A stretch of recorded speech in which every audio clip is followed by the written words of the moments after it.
it treats them like it kind of treats them like an animal, like they're not a person. And That's what we do with celebrities and women. yeah, we a lot of people do that, and I understand why they're doing it, but also like communicating that to someone else, it just kind of makes it feel just like a bit gross. Like I understand, like yeah, I find other people attractive, but I'm also not gonna like completely objectify them where they're just an orifice or just an appendage, and that's all it is. You have catcalled dudes regularly when we're driving around. I have, but also like in a good appreciation. I'd be like, Oh, damn, it's positive. Yeah, yeah, it's in a positive way. It's not like be like, yo, let me look that ass crack. No, I'd be like, you cute as fuck. There is a subtle distinction there. There is a subtle distinction because we have subtle distinctions here on the Rubber Duck Syndicate. Yeah, we are The not. classiest intro yet. Yes, we are not completely misogynistic. We do appreciate people in all their beauty. Is my hair still crazy? Oh yeah, I look like a flock of seagulls. Just And I ran. well, it was a lot. It was worse than this. It was a lot worse than that. Wow. That's why I'm wearing this, even though I don't have hair. So that's also part of my aesthetic right now too. Yeah, none of that lined up. That's why I'm wearing this, even though I don't have hair. No, that's not how that works. Well, I do.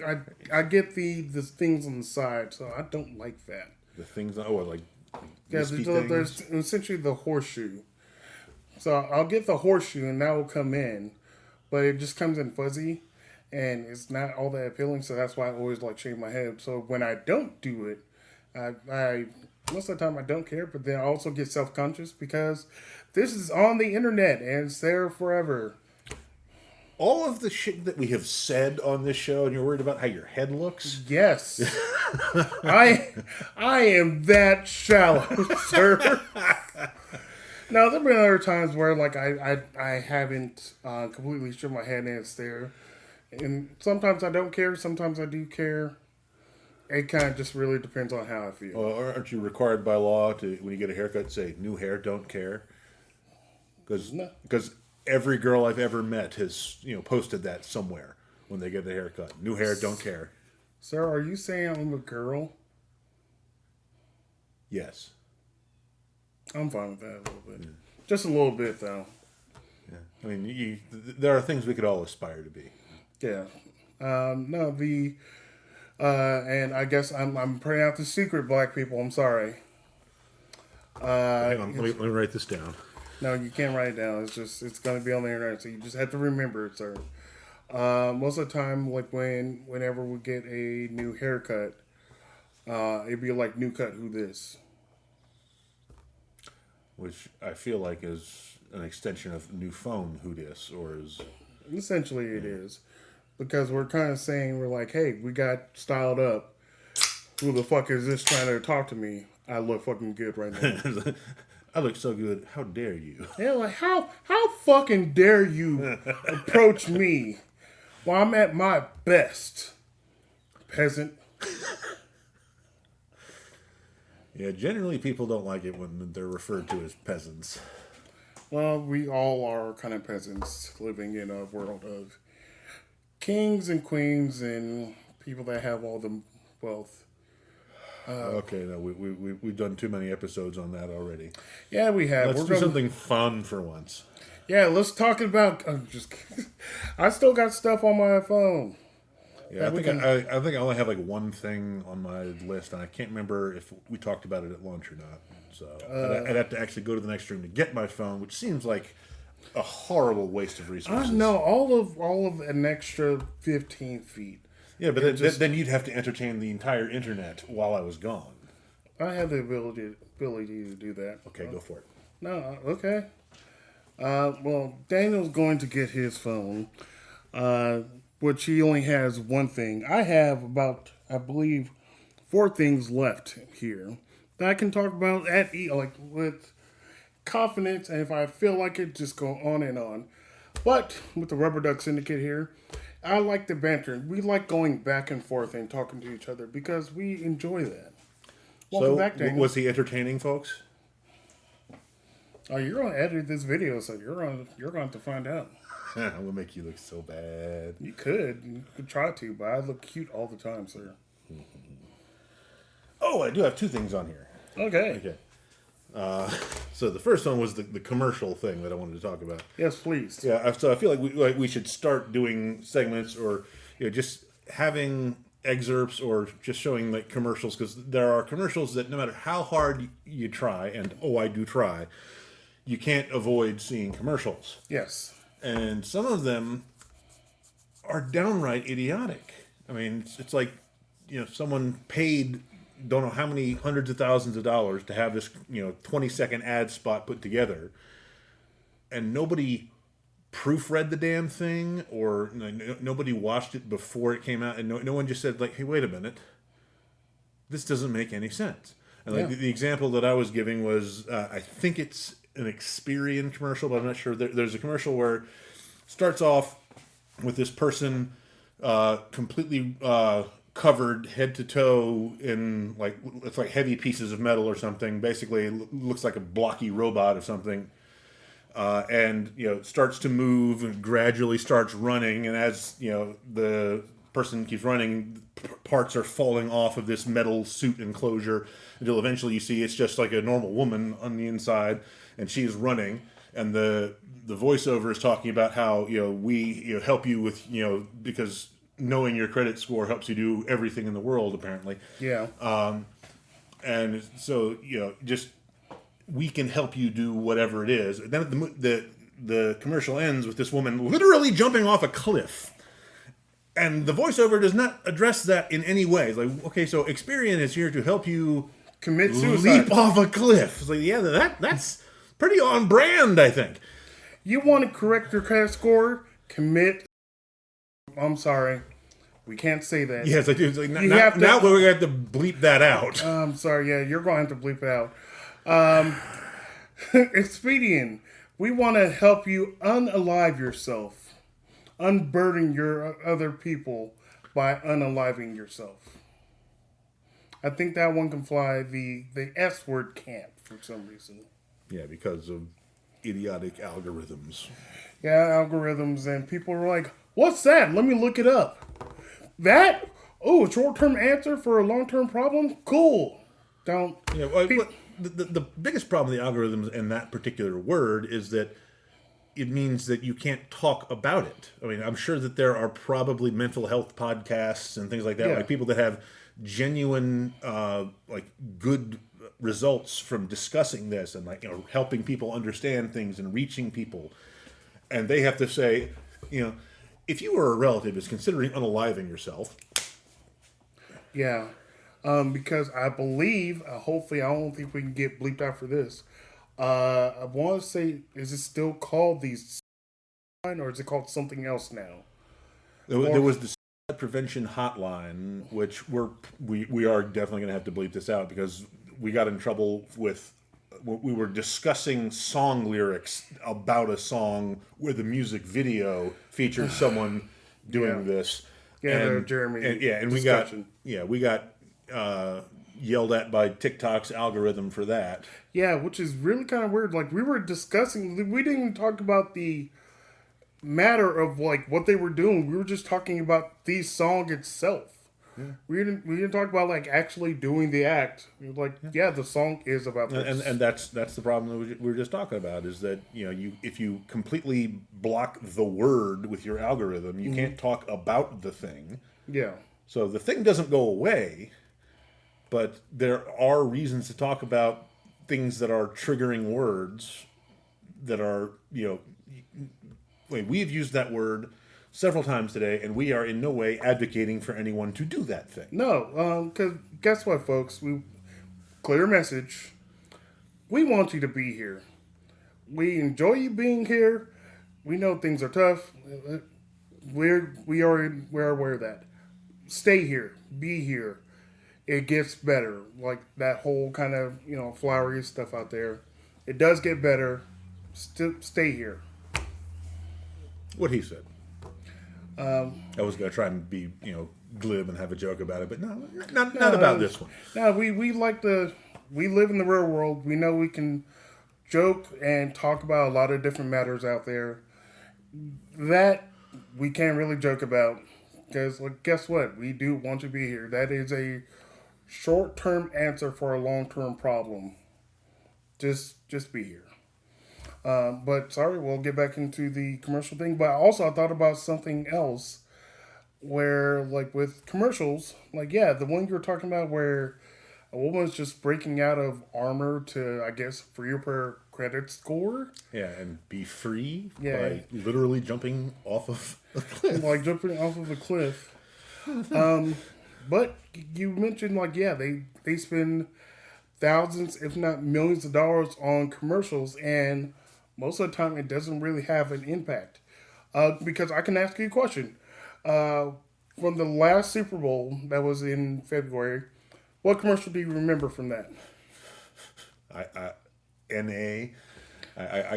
cannot respond because I did not watch the Super Bowl or Okay. the commercials. Fair enough. But even if you didn't watch the Super Bowl, there are commercials that come from that a lot of people remember because it gets played like elsewhere. Yeah, because they doubled down on that ad campaign. Yeah.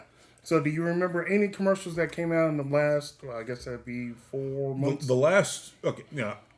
I have from that time I have period. probably seen commercials, from that time period that may have been, initially aired as Super Bowl spots, but I don't remember any of them. The last thing that I remember as far as a Super Bowl ad was, I think it was Doritos, where they had like Peter Dinklage and Morgan Freeman doing rap.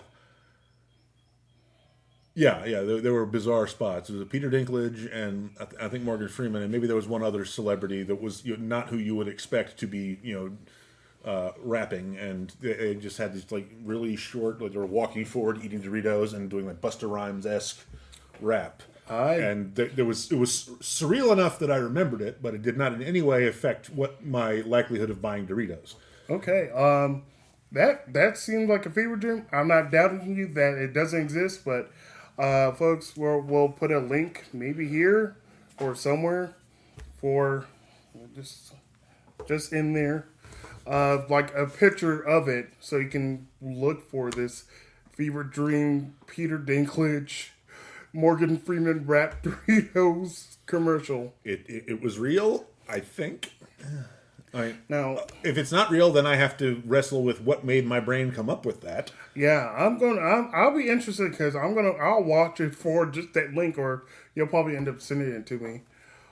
But what I'm gonna point out is, like, say for that commercial, it probably cost them millions of dollars because they had to pay Peter Dinklage $2.5 million. They had to pay Morgan Freeman $2.5 million.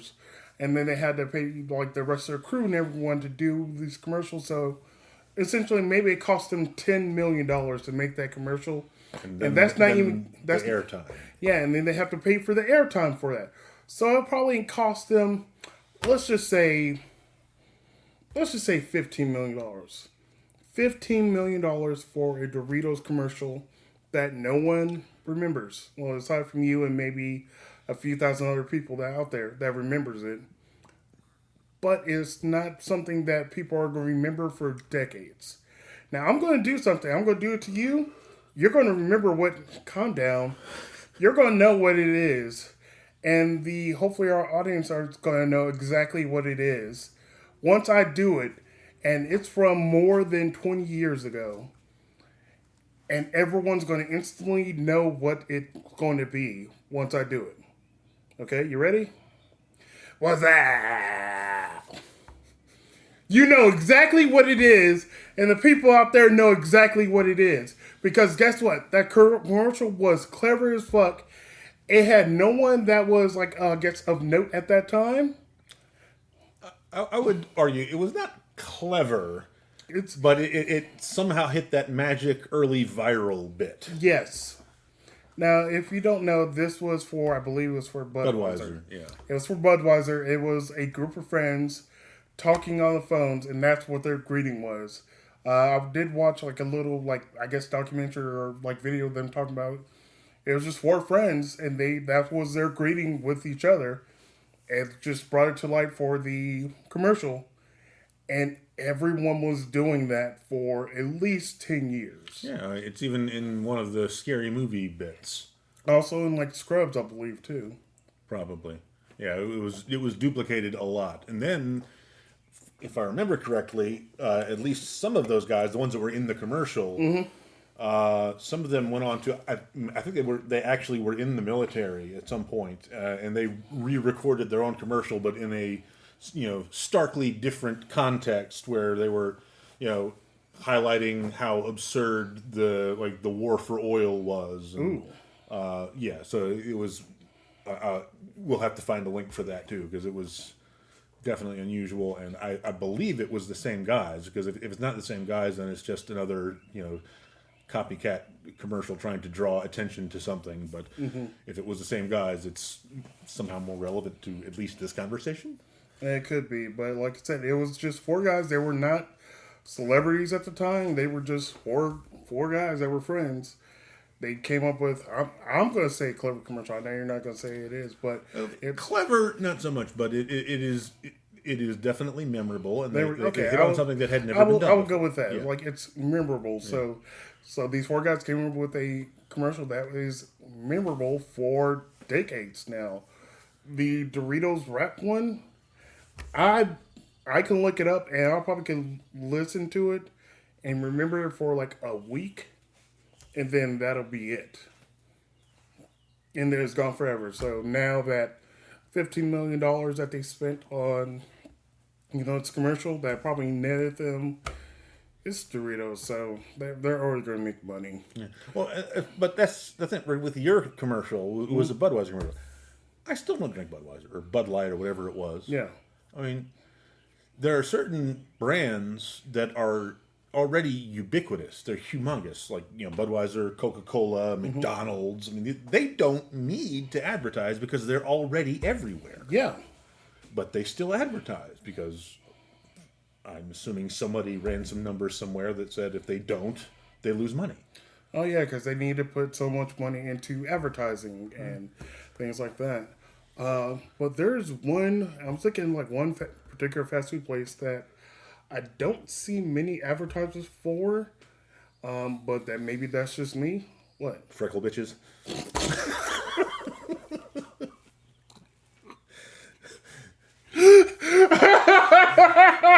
Yeah. For explanation, that was one of the.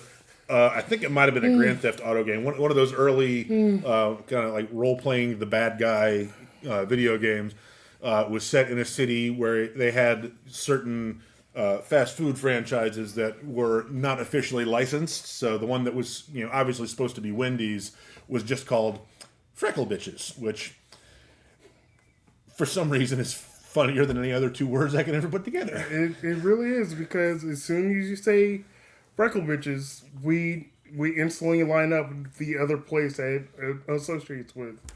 No, this is not Freckle Bitches. Even though I would love to see some advertising for Freckle Bitches. Yeah, if Wendy's adopted that, like there'll be like the dark version of Wendy's Twitter account. The dark version of Wendy's Twitter is, or like the dark version, they attack other people. I'm like, whoever, like I'm pretty sure it's a group of people, maybe like 4 or 5, running that account. They go pretty hard at other places, and I love them for it. Be like, oh, you guys. Yeah, like, I mean, if you're going to be an official corporate troll on the internet, embrace it. Oh yeah, look, folks, if you want to hire us as your trolls for any kind of company, we can provide you with that service. You just have to pay us a little bit of money so that we can live. And maybe under a bridge, like a troll. Yes, a little bit. Yeah, I don't know why I said that. I as I was saying it, I realized that it was both non-funny and stupid. I wish I hadn't said that, and I'm not going to edit it out because I feel like that should be on the internet as a reminder to me to actually think about what I say to make sure that it's funny. Yeah, sometimes we just say stuff just to say it, but we're fine with that. Okay, back on track. One place I don't see a lot of advertisement for that's a fast food place is Taco Bell. I don't see a lot of advertisement for Taco Bell. Taco Bell, well, I see some. I and most advertising that you see is well classically based on like the demographics of who was watching whatever show or channel you were watching at the time. Like if you have if you're watching Jeopardy, it's nothing but life insurance for seniors. and also like advertisement for medication which may or may not kill you for your your restless leg syndrome. It may give you instant diarrhea and thoughts of depression and Constant bleeding from both eyes. pregnancy in men. So there's a lot of things linked to that. But I don't see tons of advertisement for Taco Bell. Like I'll see tons for McDonald's, Wendy's, some for Arby's, like other places like that. I guess I don't see a lot for Taco Bell, but I guess that's just could be my algorithm because I'll eat a Taco Bell. The most recent Taco Bell commercials that I've seen were animated because they were pushing the crossover with the K-pop Demon Hunters. That's McDonald's, sir. That was McDonald's? Yep. Never mind. Sorry, McDonald's. Or Sorry, not, sir. sorry Taco Bell. Sorry K-pop Demon Hunters. Yeah, that's just, We owe everyone an apology there. it was just, I guess so. Like I've seen, I've seen. Yeah, it you're once. right. It was McDonald's. Yeah. Sorry, I remember because I know why it crossed over because they were talking about the shake 'em up fries or something like Yeah. that, which immediately they didn't actually show a picture of them. They just showed them shaking a bag of what they say are like Magic Huntrix fries or something in them, but they're shaking up. I'm assuming some seasoning on them, Yeah. which. That immediately makes me think of the fried like styrofoam churro things at Taco Bell. Yes. Yes, that is why I mistook it because mysterious shaken fried things somehow reads as Taco Bell to me. I can see the alignment with that. I don't see a big issue with that. Yeah, that kind of aligns. Now, the Taco Bell, I'm pretty sure, is owned by the same conglomerate that owns KFC and Pizza Hut. Yes. Because back in the glorious early aughts, we had the Kintaco Hut. Yes. Where you could get all three of these things simultaneously, which was both the pinnacle of and the absolute lowest point of human civilization. It kind of is because instead of burdening you with the going to place to place to place, like, oh man, I want pizza, but I also want some, potato wedges, but I also want a taco. How can I solve this problem? Yeah, my only real complaint about the Kintaco Hut was that they did not take the opportunity to embrace the fusion of the three. Like have like a pepperoni burrito or something like that. Oh God! Or they had all of the stuff in the same kitchen there. They got there were some stone chefs in the background there making some amazing, absolutely bonkers creations just for them, and we never got to try any of them. No, and we live in the world now where fusion foods are more predominant than anything else. Now, I used to say this as a joke 25 years ago of myself opening a restaurant that has the combination of my two favorite foods, Mexican or Tex-Mex, and Chinese food, and just having that fusion together. Because how awesome would it be, folks? Listen up. Orange chicken burrito. How awesome would it be to have an orange chicken burrito? Or, a Kung Pao quesadilla? You just have all these different things. No, the quesadilla one, I don't know. I might be curious because historically there's very little dairy in Chinese cooking. There is. That's why we got the fusion. Yeah. So, I am just my brain can't predict how well cheese will work mixed into Chinese cooking. So, a quesadilla with Kung Pao chicken might be delicious, might also be an affront to all that is holy. It could be, but that's what we're here to do, just to be unholy and just to laugh at the face of God. You just laughed at the face of God. You did it. Mission Apparently, accomplished. God like Kung Pao quesadillas. Yeah, God has made all this. Whatever version of God you want, we're not here to have you argument about that. Alanis Morissette. Yes, Alanis Morissette. Alanis Morissette, aka God, created all this stuff so that you can mix it together. Because think about it, sir. For eons, there was just chocolate. There was also just peanut butter. And no one thought to combine it until someone was like, You got your chocolate in my peanut butter. you got your peanut butter in my chocolate. Yeah, does anyone else remember that commercial? Yeah, they have the mixture of stuff, come together and create awesome things. Yeah, so sometimes there's things that go together so well you can't imagine ever a time when they weren't together. Yeah. Like the chocolate and peanut butter combination is pretty hard to top. If you have peanut allergies, I'm sorry. If you don't like chocolate, how long have you been a member of the Communist Party? Yes, exactly.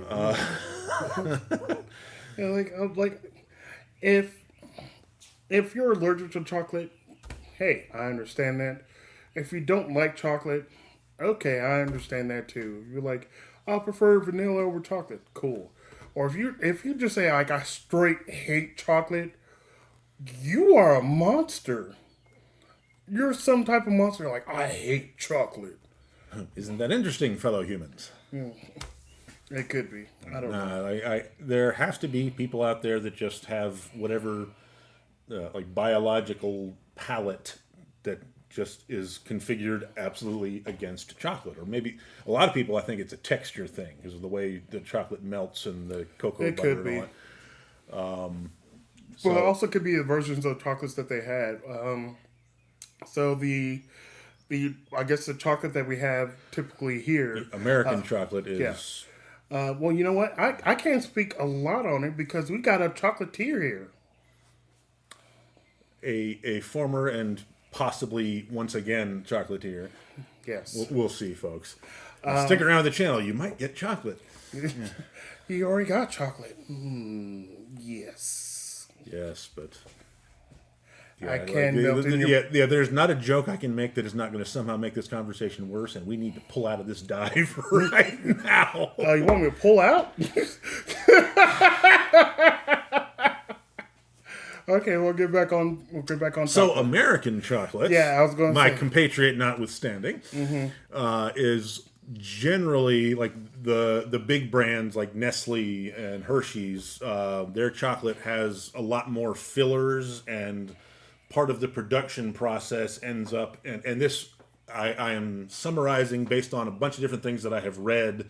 I do not know this 100% for a fact, but I believe this is the case.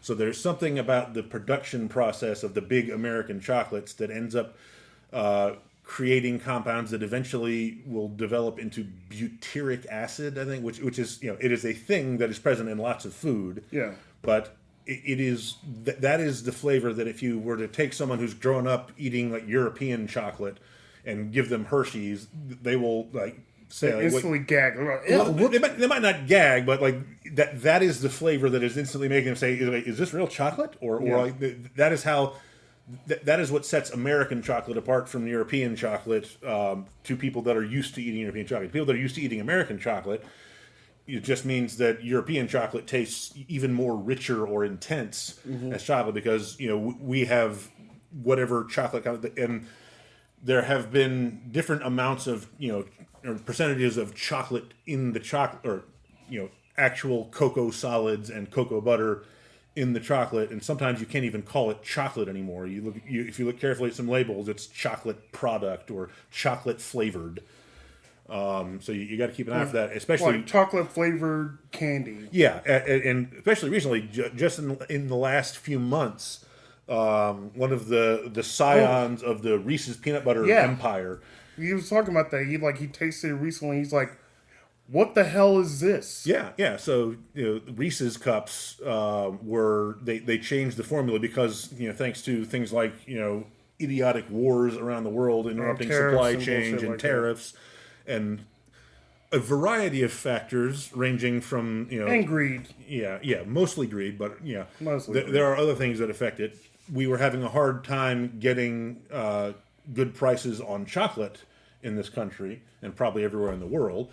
And so the big American mega chocolate companies, Hershey's and Reese's was one. I think Reese's might be owned by Hershey's or maybe Mars. I think by it's now. owned by Hershey, so it's so Hershey's, Nestle's, and then Hershey's, Nestle's, and Mars, and Yeah. I think one of them might own one of the others, or maybe Yeah. they're all the same company now. Who and knows? probably all could be. They're all just swirling within each other. Like, oh, I'm not owned by this company. We're our own thing. And then like, oh, we need to look at your books.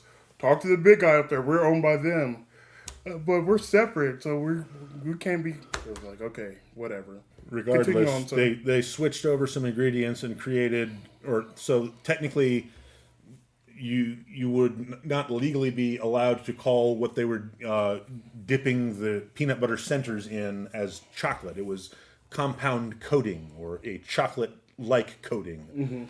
So it had some chocolate flavor and some actual like cocoa solids and chocolate parts in it, but it was almost all fillers, and most Americans probably didn't notice, or if they did, there's like, maybe this was like a stale batch or something like that, but they were getting away with it, I think, because I hadn't heard too much about it, but then For a couple of the years. grandson or great grandson, Yeah, one of the descendants of Reese's. one of the owning family members said, basically threw up a big public stink about it and wrote a letter, or maybe he recorded a video. There was some, I don't know, he put them on blast. We can still say on blast, right? Yeah, you can still say on blast. It depends. Yeah.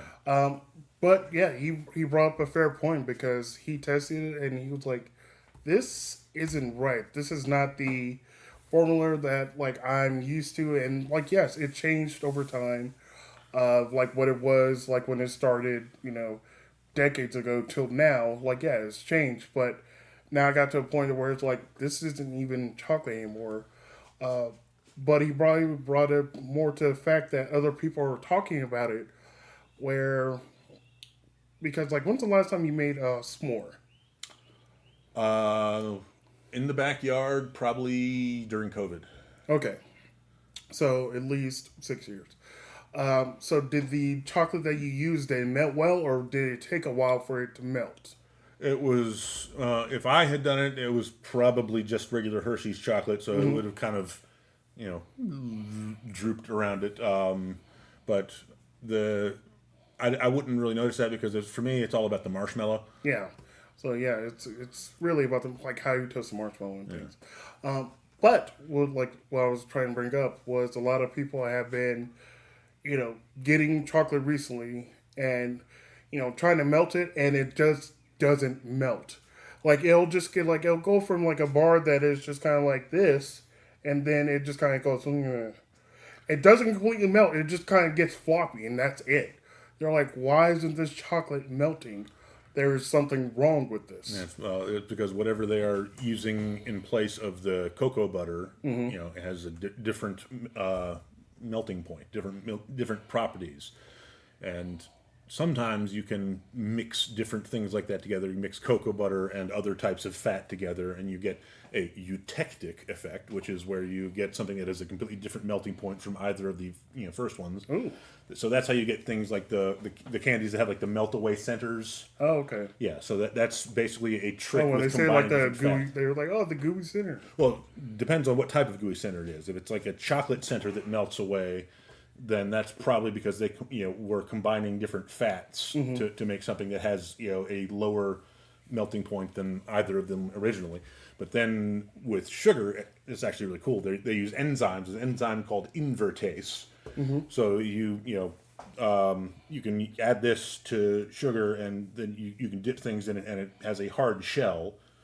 So this is how they make the cherry cordials. Okay. So you have like a brandied cherry, and then you dip that in this mixture, which has this enzyme in it, and so it comes out and it sets solid enough that you can then dip it in chocolate, and then after a little while, the enzyme works and breaks down that solid sugar into a liquid. Which is why cherry cordials drip everywhere when you bite into them. Okay. It's not, some people think that it's very cleverly like injecting liquid into a sealed chocolate shell. I know this is science, bitch. No, yeah, it's very cool how it works, and you can make all kinds of different textures with it, and it's that's one of the more fun science things that you can screw around with, making pastries and stuff. I do miss making chocolates. Right, well, you got more space now, so you can do it. Yeah, now the trick is making chocolates with cats. Yeah. Cats make everything trickier, folks. Yeah, cats make everything trickier because, like, you can have an immaculate place, but cat hair still gets everywhere. Mm-hmm. Because, like, cats are just their whole body is hair. Like, because you even think about it, like with humans, you're like, yeah, still go out to restaurants, still support them. Because every once in a while, like, a hair may show up in your food. Because, yeah, with hair nets and everything, yes, it'll prevent 99.9% of. Are you familiar with the laws regarding the acceptable amounts of insect parts in food production? I think it's like less than 2%. Well, I don't know what the actual percentage. So the official answer is more than you think you'd be comfortable with. Yes. Yeah. So the unfortunate truth is that you have already, if you have been growing up eating processed food products in the United States and really probably the most of the world, Yeah. You have eaten a certain percentage of bugs just because there is no way that you can produce that volume of food without somewhere along the line some critter getting Yeah. mixed into the process. And if you make it, if you have 10 million gallons of something and one fly in it, do you throw away 10 million gallons? No. Or do you say, you know what, I can live with 1/10 millionth of a fly per serving? Yeah. Even with, like, say, non-processed foods, like, even if it's from farm to table, guess what? Bugs still exist. Yeah. Organic stuff, that's the trick with organic produce, is it doesn't have any of the pesticides on it. So theoretically, it would be healthier for us because we don't like pesticides either. Mm-hmm. But because there are fewer strong, effective organic pesticides, I mean, there are some, but they are not nearly as cheap and reliable as the spray-on stuff that we use in commercial farming. Yeah, because, like, with commercial farming, they're doing it by gallons. So they're like, oh, we have 10 acres of corn. We need so many gallons to take care of this. And that's on the cheap for them. Versus, like, say, we got 10 acres of organic corn. The organic pesticide, they're like, oh, we only sell it by the gallon. Each gallon is $25. Yeah. And they're like, fuck. Yeah, it is much easier to garden organically. Like if you got your own little spot of land and you're planting your own things, you can grow a row of tomato plants, and you can afford to keep that technically 100% organic and still keep all the bugs out. Yes. But when you get up to the size of a commercial farming operation, it becomes very expensive. And then now, thanks to a number of factors, including idiotic wars and other greed and tariffs, we're moving on that. Farming is now stupid expensive. Oh, yes. It's always been stupid expensive because of the amount of equipment that they need and how much they need to produce and how much land they need to, like, actually do it. It's fucking insane. Yeah, have you ever seen the math on a hamburger? Like, so to have a hamburger on your plate, you have to, well, let's start with the bun. Mm-hmm. Okay, you have to have land and water to grow wheat. Mm-hmm. And, like, among other ingredients, but mainly wheat, to process into bread to become the bun. Yes. You then need land and water to have some sort of grass or corn or something to raise cattle, which you also then need to house and raise and keep healthy. and deal with their farts destroying the ozone layer, among other things. And so, like, the number of gallons of water and the volume of space that you need to make one hamburger is mind-boggling. Oh yeah, I can imagine. And then you add the extra stuff on there. So you're thinking about lettuce, more land for that. Tomato, more land for that. Onions, pickles, condiments, ketchup, mustard. Yeah, ketchup, like mustard alone, like the two Fucking bacon. The two main ingredients in mustard are mustard seed and vinegar, or water. But mustard seed, you got to grow that like a crop, and then vinegar comes from any number of sources, usually involving growing something like a crop and then fermenting it and Yes. aging it into vinegar. So the time it takes to get to this point. Like, so when you go and get a bacon, egg, and cheese biscuit, you've got 3 different animals involved with that. You've got the cheese, the dairy, and the butter for the biscuit from the cow. You got the bacon from a pig, and the egg from a chicken. That's like, so you have an entire farm ecosystem for breakfast for like $5, and $5 is what we now consider that to be really expensive for a bacon, egg, and cheese biscuit. It really is. Shit, why does it cost? Well, we know why it costs so much, but also when it gets produced, like, we understand that they produce it in volume.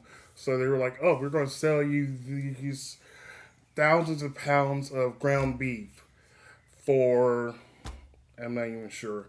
Let's just throw out a figure of number. So they're like, okay, we're going to sell you 2,000 pounds of ground beef for like all these cows for 50 cents a pound. That's with them, taking account for everything, labor, and then like, okay, enough so I can still live, and then enough so I can make a little bit of profit. They're like, all right, cool. Buy 50 cents. They sell it to like Distributors? Distributors, thank you. They're like, okay, hey, we can make these into patties, do this, sell it to you. It's going to be 70 cents. So then they sell it for 70 cents. So they're making profit. And then it gets to us, and they're like, oh, you want just a straight patty of just beef? That'd be $1.10. You're like, shit, that's a lot of markup, and it just it keeps going down the line. It just keeps getting more and more expensive because of greed. All right. So, and that is a natural trade-off in the supply chain. You can't just say, you know what, I'd like a hamburger, and go out in your backyard and pull one off the hamburger tree. Ooh, Which would be awesome, by the way. I want a hamburger. Ooh, nope. I want a burrito tree. Burrito tree? No, sorry. Burritos Burrito grow bush. on vines. No, burrito bush. Burrito bush. It's a burrito bush. Wait, what will grow on the vines then? So we got hamburger tree, burrito bush.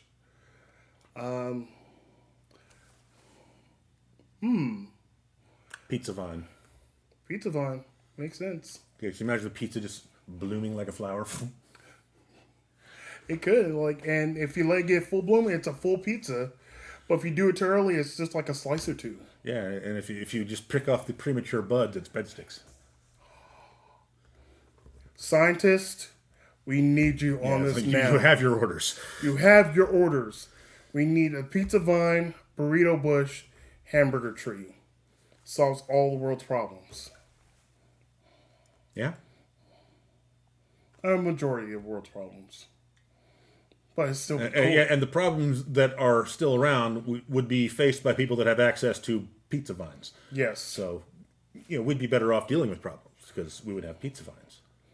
Ooh, you can make a after a burger tree dies, you use that wood to make like axes and fucking boomerangs and shit. Okay, why are we now suddenly in like native warfare? What the fuck is going on? Because I want to hit somebody with the fucking boomerang that's made from a burger tree. The burger tree boomerang. The burger ring. Yeah! Fucking burger ring. Burger. They're like, oh, you got your. Okay, that's cute. That's really just let me know when it launches. I'll like and subscribe. By the way, like and subscribe, folks. Yes. Yeah, we have to say that. Yeah, like, Feels subscribe. dirty. Like, subscribe, hit buttons, hit bells, do dinglings and things Remember us. like that. Remember me.